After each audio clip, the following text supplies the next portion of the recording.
வணக்கம் குரு ஜோதிடம் நேர்களே, உங்கள் அன்பான சயின்டிபிக் வேதிக் அஸ்ட்ராலஜி பேசுகிறேன். நல்லது நினைப்போம், நல்லதே நடக்கும். இந்த வீடியோல சிம்ம ராசிக்காரர்களுக்கு மே 2024 மாதங்கள் எப்படி ஒரு பலாபலன்கள் கொடுக்க போகுங்கிறது நம்ம பார்க்க போறோம். இப்ப பாத்தீங்கன்னா ஆண்டு கிரகம் என்று சொல்லப்படுகிற ராகு கேது 2-8 இருக்காங்க.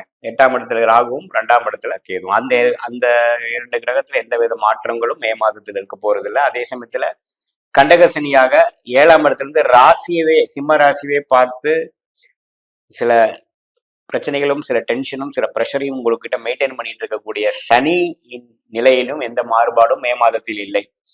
குரு பெயர்ச்சி மட்டும்தான் இந்த மாதம் உண்டு. அந்த அடிப்படையில பாத்தீங்கன்னா ஆண்டு கிரகம் என்று சொல்லப்படுகிற குரு மே 1ஆம் தேதி ஆண்டு முதல் நாளே பாத்தீங்கன்னா 10ஆம் இடத்துக்கு வருகிறார் 9ஆம் இடத்திலிருந்து. இத்தகைய ஒரு பயிற்சி எப்படி இருக்குதுங்கிறத நம்ம பார்க்க போறோம். அதே சமயத்துல மற்ற கிரகங்கள் எப்படி இருக்கும் பார்க்கும் பொழுது இந்த ராகு 8ஆம் இடத்துல இருக்கும்போது இருக்கிறதோட சேர்ந்து செவ்வாயும் சேர்ந்து விட்டார். உங்களுக்கு செவ்வாய் ரொம்ப முக்கியமான ஒரு கிரகமாக இருக்கிறது. சிம்ம ராசிக்காரருக்கு செவ்வாய் 4ஆம் வீட்டுக்கும் பாக்கியஸ்தானம் என்று சொல்லக்கூடிய 9ஆம் வீட்டுக்கு அதிபதியா இருக்கக்கூடிய செவ்வாய் 8ஆம் இடத்துல போய் ராகுவோட சேர்ந்து இருக்கிறது கொஞ்சம் பார்த்தீங்கன்னா சில விஷயங்கள் கைக்கு வந்தது வாய்க்கு வரலைங்கிற மாதிரி சில விஷயங்களும் சில எதிர்பார்ப்புகளும் டிராவலிங் விஷயத்துல கொஞ்சம் அசௌகரியங்களும் பேச்சு விஷயத்துல சில நாம பேசுறது வேற மாதிரி போகக்கூடிய அமைப்புகளும் இருக்கக்கூடிய அமைப்பு இருக்கு. கொஞ்சம் கேர்ஃபுல்லா தான் இருக்கணும்.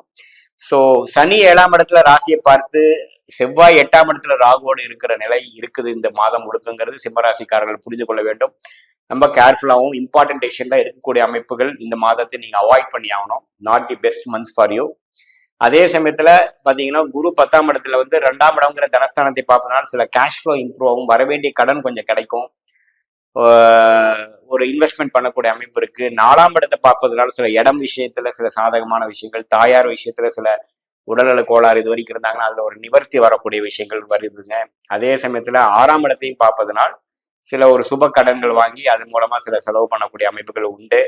பட் பொதுவா பார்க்கும் பொழுது மே 14ஆம் தேதிக்கு அப்புறம் சூரியனே 10ஆம் இடத்துக்கு போய் அருமையான ஒரு பொசிஷனுக்கு போறார். எப்பவுமே ராசி அதிபதி 10ஆம் இடத்துக்கு போவது அருமையான விஷயம். ஸோ முதல் ஆஃப் தான் பாத்தீங்கன்னா நான் சொன்ன ஒரு சாதகமற்ற பலன்கள் இருந்து மே 14ஆம் தேதிக்கு அப்புறம் பாத்தீங்கன்னா சுக்கிர பகவானும் பாத்தீங்கன்னா 19ஆம் தேதி 10ஆம் இடத்துக்கு போறார். சூரியனும் அங்கேயே இருக்கிறார், குருவும் அங்கேயே இருக்கிறார். புதனும் மே 10ல 8ல இருக்கக்கூடிய புதன் 9ஆம் இடத்துக்கு வரார். இது எல்லாமே சாதகமான விஷயங்கள். ஸோ மே 10ல இருந்து படிப்படியா சில கிளாரிட்டி கிடைக்கக்கூடிய அமைப்புகள் உண்டு. கேஷ் ஃப்ளோ இம்ப்ரூவ் ஆகக்கூடிய அமைப்புகள் உண்டு. கண்டிப்பாக சில இடர்பாடுகள் நீங்கி கொஞ்சம் எல்லா விஷயங்களும் ஃபால் இன் பிளேஸ் ஆகக்கூடிய அமைப்பு உண்டு. மாணவர்களுக்கு நல்ல ஒரு கான்ஃபிடன்ஸ் கொடுக்கக்கூடிய அமைப்பு செகண்ட் ஹாஃப் ஆஃப் மேலேருந்து வரக்கூடிய அமைப்பு உண்டு. இம்பார்ட்டண்டான டிசிஷன்லாம் செகண்ட் ஹாஃப்ல பண்ணுங்க, ஃபர்ஸ்ட் ஹாஃப்ல போஸ்ட்போன் பண்ணிக்கிறது நல்ல விஷயம். அதே சமயத்தில் டிராவலிங் பண்றப்போ ஃபர்ஸ்ட் ஹாஃப்ல கேர்ஃபுல்லா இருக்கணும். இல்லத்தரசிகளுக்கெல்லாம் பார்த்தீங்கன்னா சில விஷயங்கள் இந்த சம்மர் வெக்கேஷன்ல நம்ம எங்கோ போகணும், வெளியில போகணும் அப்படிங்கிறது செகண்ட் ஹாஃப்ல பிளான் பண்ணிக்கிறது கொஞ்சம் சிறந்ததாக இருக்கிறது. ஏன்னா முதல் ஹாஃப்ல பார்த்தீங்கன்னா அந்த 8ஆம் பாவத்துல செவ்வாயும் புதனும் பார்த்தீங்கன்னா அங்கேயே இருக்கிறார். ஸோ சில விஷயங்கள் சாதகம் இல்லாமல் இருப்பதனால் மாதம் போக போக கொஞ்சம் நல்ல ஒரு விஷயமாக மாறக்கூடிய அமைப்பு இருக்கிறது. ஸோ பொதுவா இந்த மாதம் இம்பார்ட்டன்டான ஒரு டெசிஷன் எடுக்கக்கூடிய மாதமாக எடுத்துக்காமல் ஒரு மாதிரியான மெயின்டைன் பண்ணக்கூடிய ஒரு விஷயமாகவும், பேசுற விஷயத்திலையும் ஹெல்த் விஷயத்திலையும் டிராவல் பண்றக்கூடிய விஷயத்திலையும் கொஞ்சம் கவனமாக இருக்கக்கூடிய ஒரு மாதமாகவும், மாதத்தின் இறுதி பகுதி அதாவது செகண்ட் ஹாஃப் கொஞ்சம் நல்ல பலான்பாலங்களும் நீங்க எதிர்பார்த்த சில விஷயங்கள் கைகூடுற மாதிரியும், உங்களுக்கே கொஞ்சம் கிளாரிட்டி கிடைக்கிற மாதிரியும், கேஷ் ஃப்ளோ இம்ப்ரூவ் ஆகிற மாதிரியும், மாணவர் செல்வங்களுக்கு நல்ல ஒரு கான்ஃபிடன்ஸா அவங்களோட பொட்டன்ஷியலுக்கு பெர்ஃபார்ம் பண்ற மாதிரியும் சில அமைப்புகள் சில கிரகத்தின் பயிற்சிகள் கொடுக்கக்கூடிய அமைப்பு இருக்கிறதுங்க. பொதுவாக நீங்க என்ன தெரிஞ்சுக்கணும்னா இது ஒரு பொது பலன் தான் ஒழிய உங்களுடைய ஜென்ம ஜாதகத்துல உங்களுடைய தசாபுக்திகள் எப்படி இருக்குது, உங்க கிரக அமைப்பு எப்படி இருக்குது பொறுத்து தான் நம்ம துல்லியமான பலன்கள் எடுக்க முடியும்.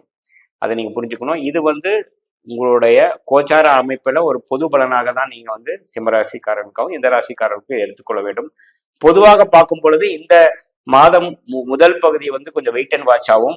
2வது பகுதி கொஞ்சம் ஃப்ரீயா எல்லா விஷயங்களும் கொஞ்சம் சாதகமா வரக்கூடிய மன அழுத்தங்கள் குறையக்கூடிய ஒரு மாதமாக கண்டிப்பாக இந்த மே மாதங்கள் இருக்கிறது.